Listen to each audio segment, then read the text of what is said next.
उन्वान ईमान का इनाम। कहानी बहुत पुराने ज़माने की बात है। एक छोटे से गांव में सलीम नामी एक नेक दिल सादा लौ मगर बहुत गरीब शख्स रहता था। सलीम दिन रात अल्लाह का शुक्र अदा करता, 5 वक्त की नमाज कभी क़ज़ा न करता, रोज़ा रखता और हमेशा हक बात कहता। गांव के लोग इसे अल्लाह वाला बंदा कहकर पुकारते थे। सलीम का एक बेटा था अहमद, जो बहुत ज़हीन और इबादत गुजार लड़का था। वो दिन भर अपने बाप के साथ खेतों में काम करता, फिर शाम को मस्जिद जाता और कुरान की तिलावत करता। मगर आजमाइश का वक्त सब पर आता है। एक साल ऐसा आया जब शदीद कहत पड़ा। बारिश न हुई, खेत सूख गए, अनाज खत्म हो गया और लोग भूख से तड़पने लगे। सलीम के पास जो कुछ थोड़ा बहुत बचा था वो भी रान खुदा में तकसीम कर दिया। बीवी बेटा सब भूखे थे मगर सलीम ने हिम्मत न हारी।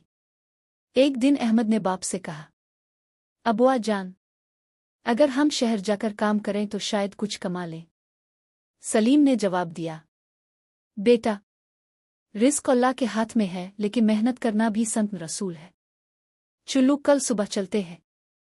अगले दिन बाप बेटा शहर की तरफ रवाना हुए। कई दिन तक वो मजदूरी ढूंढते रहे, मगर हर जगह मायूसी का सामना हुआ। सलीम का सब्र मगर कम ना हुआ। हर रात सजदे में गिनर कर दुआ करता, ए अल्लाह, तो ही कफील है, तो ही राज़िक है, हमें सब्र अता फरमा। एक दिन सलीम मस्जिद में नमाज पढ़कर बाहर निकला तो एक बूढ़ा शख्स इसके पीछे आया और बोला, भाई, मुझे तुम्हारी शक्ल में नूर नजर आया, क्या तुम मेरे साथ एक काम करोगे? सलीम ने आजिज़ी से कहा, अगर हलाल काम है तो ज़रूर। बूढ़े ने बताया कि वो बहुत अमीर ताजिर है और इसे किसी ऐसे शख्स की तलाश थी जो ईमानदार हो और उसके कारोबार को संभाल सके। सलीम ने इनकार किया कि अब मुझे कारोबार नहीं आता, मगर बूढ़े ने कहा, मुझे तमेरी अखलाक की ज़रूरत है, हिसाब किताब तो मैं सिखा दूंगा। सलीम ने अल्लाह का शुक्र अदा किया और अगले दिन से काम शुरू कर दिया। चंद ही माह में वो कारोबार फलने फूलने लगा। बूढ़े ने सलीम को अपना शरीक बना लिया और कुछ अरसे बाद सलीम को अपना दामाद भी बना लिया। अब सलीम और अहमद दोनों खुशहाल जिंदगी गुजारने लगे।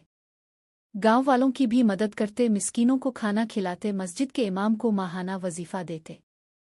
अहमद अब जवान हो चुका था, हाफिज़ कुरान बन चुका था और दीनी तालीम मुकम्मल करके एक मदरसा कायम करना चाहता था। सलीम ने पूरी दौलत खर्च करके गांव में एक मदरसा बनवाया, जहां दूर दराज से बच्चे आकर इल्म दीन हासिल करने लगे। सबक: अल्लाह पर तवक्कल और सब्र करने वालों को अल्लाह कभी रुस्वा नहीं करता। आजमाइशें इंसान की ईमान को आजमाती हैं, लेकिन जो हार नहीं मानता, इसके लिए रब के खजानों के दरवाजे खिल जाते हैं। रिस्क अल्लाह के हाथ में है, मेहनत संत है और नेकी का बदला नेकी है। जो बंदा दूसरों की मदद करता है, अल्लाह इसकी मदद जरूर करता है।